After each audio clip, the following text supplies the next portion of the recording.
Welcome to Samba Samba. Enjoy the video. You start by signing into your Apple ID and immediately enabling iCloud services. This is the only way to centralize your data. Once signed in, turn on iCloud for photos, iCloud Drive, and device backup so sync begins.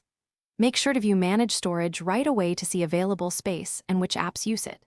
If you need to act fast, disable Heavy App Sync temporarily while you plan storage. This prevents sudden backups from filling your quota. Now you manage what actually syncs and backs up so the space works for you. Go into Backups and deselect large app data you don't need. This reduces backup sizes and speeds sync. Use iCloud Drive with clear folders via the Files app to keep documents organized and avoid duplicates.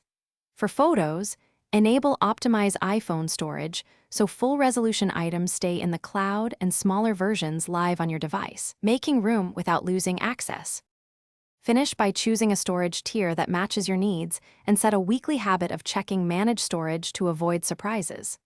Once done, upgrade to 50 GB, 200 GB, or 2 TB if your current usage approaches the limit. Family sharing can split costs.